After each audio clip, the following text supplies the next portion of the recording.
Hey guys, welcome back to the garden.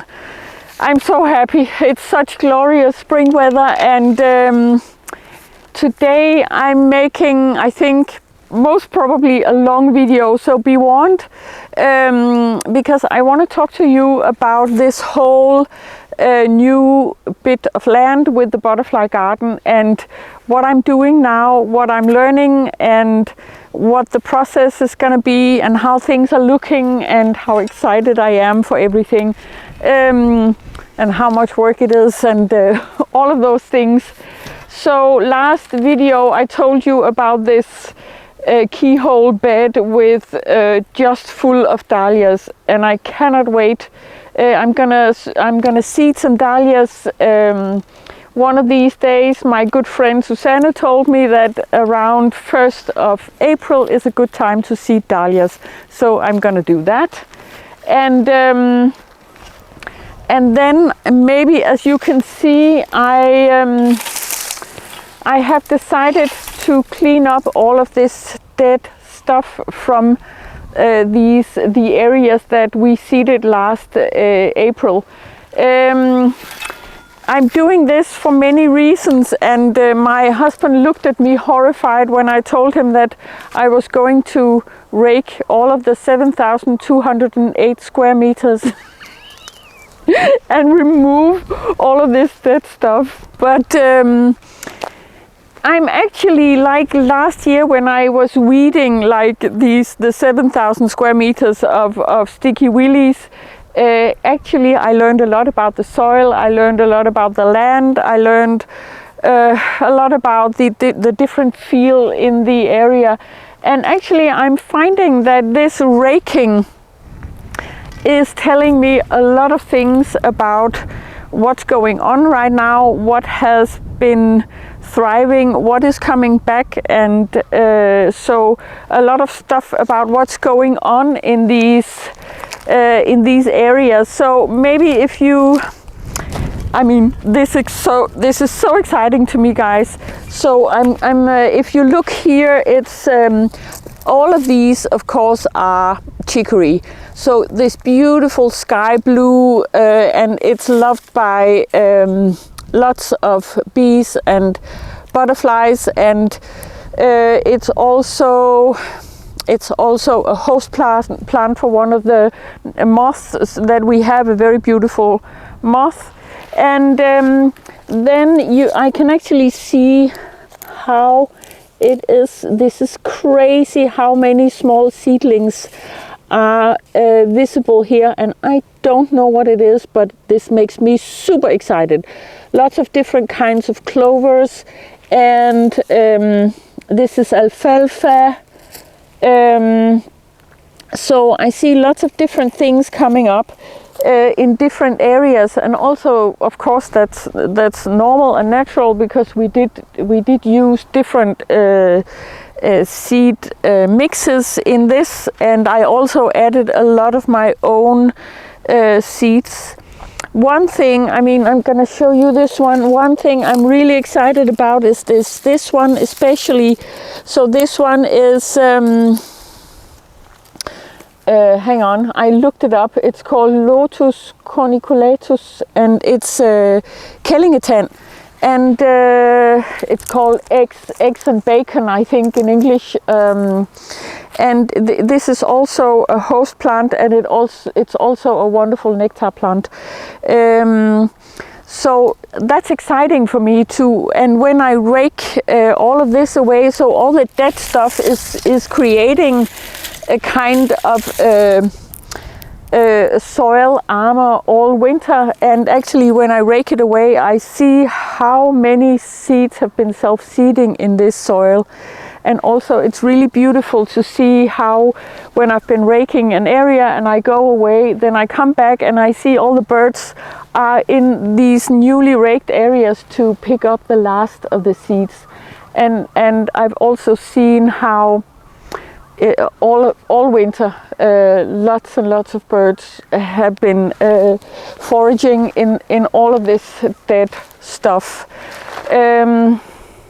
So I think right now, I think actually this will be the way forward. I'm not gonna lie, my arms are really long when I come in the evenings. But the amazing thing is that I can just take one area at a time, and then I found a helper, a young woman, and she is the bee's knees. So I make all of these piles, and then she comes once or twice a week and helps me remove the piles and put them in a mountain of dead stuff over here.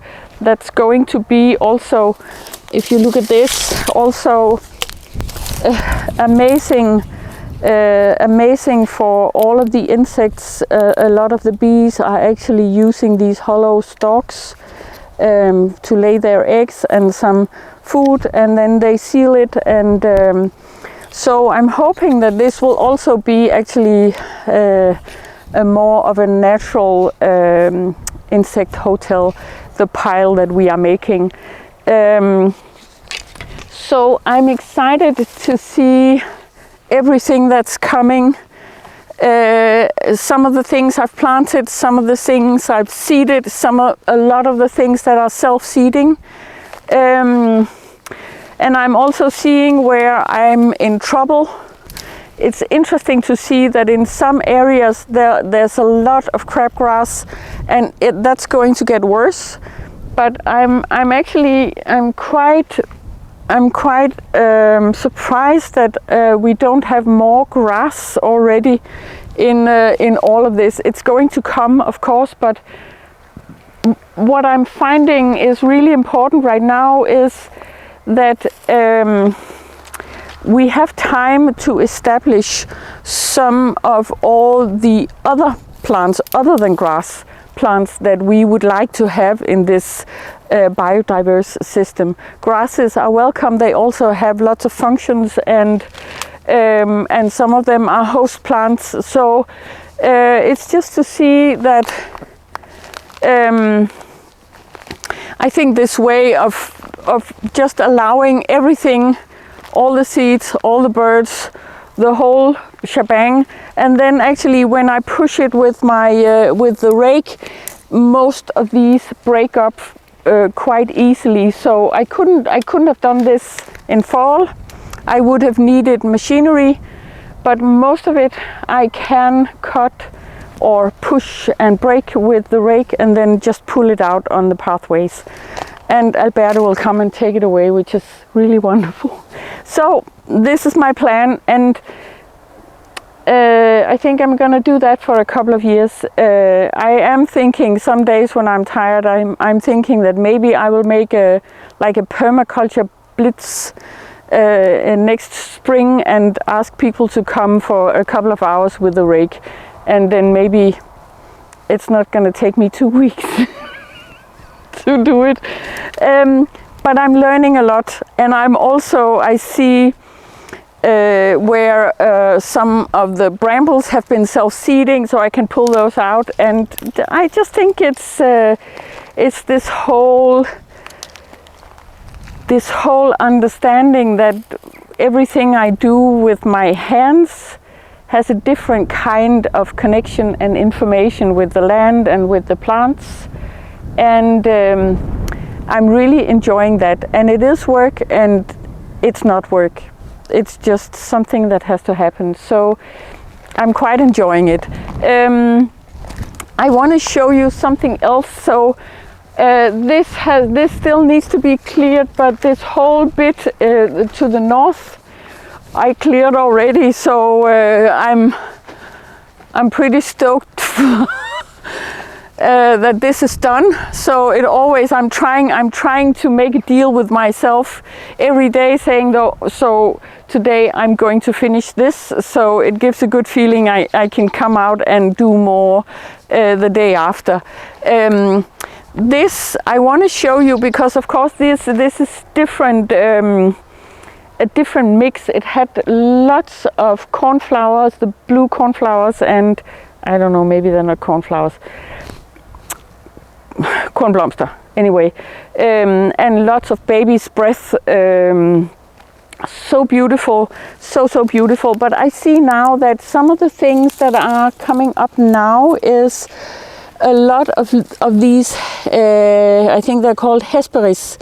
These are biannual, maybe a little longer. They are netviol in Danish, and they are an amazing nectar plant. And they should be self-seeding also. And I see that this whole place is covered with these. And they have these amazing flowers that smell so nice at night, like violets, or even stronger, almost like lilies, but not a lily smell, but very strong in the evening. So I'm going to walk around this bed or this area every night, I think. And I also see now, I'm really pleased with this area because I see, of course, all these Hesperis. I see lots of clover. I see lots and lots of different kinds of yarrow and other biannual plants, or maybe they are perennials. I don't remember the name of these. And I also see another biannual that I absolutely love, this Lunaria Judaspenge. So whenever I kneel down, I'm so excited to see just how much actually is coming up.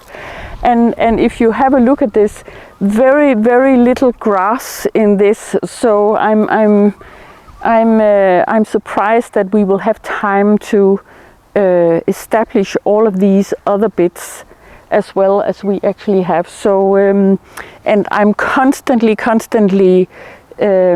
making more flowers, more plants, more nectar plants, and more host plants, of course, and by seed, because it's very cheap. It costs me next to nothing, and I'm just gonna, the next 4 to 5 years, my plan is to just continue collecting seeds and making plants and just filling in the spaces. And I might even weed some of the grass away and then put some of my nectar plants or host plants in there instead.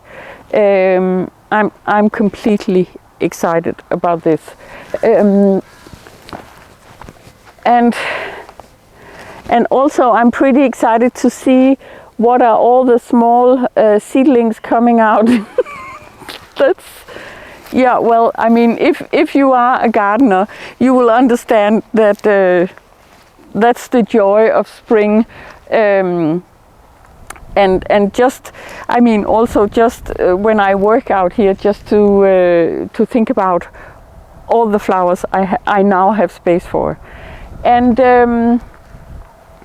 also at the end, I think maybe this coming week, I'm going to get 475 host plants and bushes and different things that are really important. They're all native to Denmark, and they are really important in a biodiverse system. So I'm going to plant those hopefully next week, as soon as possible, of course. And water them with a with a little bit of water by hand, but it's okay. They are small plants, but actually this is a place you can apply to get very cheap native plants that are great for biodiversity. It's called Plant Forvildet, and they are supporting projects like this with all of these native plants that cost me next to nothing. So I applied and they said yes, and I'm very grateful for that. So I'm excited to see what's coming and how the plants are looking probably this coming week. And this also means that I'm going to, are we in trouble with the light? Maybe. We are going to it's going to be quite open, but we are also going to make sort of clusters of trees and bushes, but keep it open still, because this allows a lot of light to come in, and the butterflies and the other insects really love the sunlight. I have so many plans about water features and big stones for the butterflies to warm themselves on in the afternoon, and you know, those kinds of things. So that's part of what I'm thinking about when I'm working out here. And I'm just super excited to take you along on the ride. And hopefully this year we should have a lot of different butterfly larvae that we will raise in some of the cages, and hopefully let them out into a garden where they will want to settle, I hope. We will see about that, but I'm excited about that too. I want to show you a little bit. I made more bubbles. This is so you remember this. I think is Finding Nemo. There's someone in a fish tank, and he says, "My bubbles," and I feel like these are my bubbles. So I made this circle here, and I made the other circle here for the dahlias, and then I found a bit of fence, and I made another circle out here that it's just gonna be full of a special kind of flowers that are flowering for such a long time that I took care of, and so it survived the winter. So I'm just gonna fill this up. They are very tall, and I just think it's funny, and I'm so pleased with having a lot of new space to play with. And also I think this the contrast of having something quite cultivated and very not native is a nice contrast to have in something that's going to be almost only native stuff. It's always good to have these polarities, I think. But now looking at it, you see how much dead stuff is here. But actually, if you come around here, you will see how both the soil, but also all the different birds, all of these have been emptied out by birds or other, maybe mice or something. But you see how the soil is actually quite protected from all this dead stuff in winter. So it feels like the way to go. But I wanna show you the pile.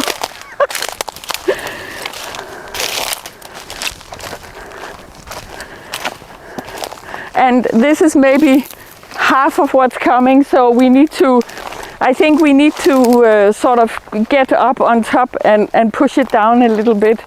But it's actually, it is as tall as me. Look at this. That's a lot of dead stuff.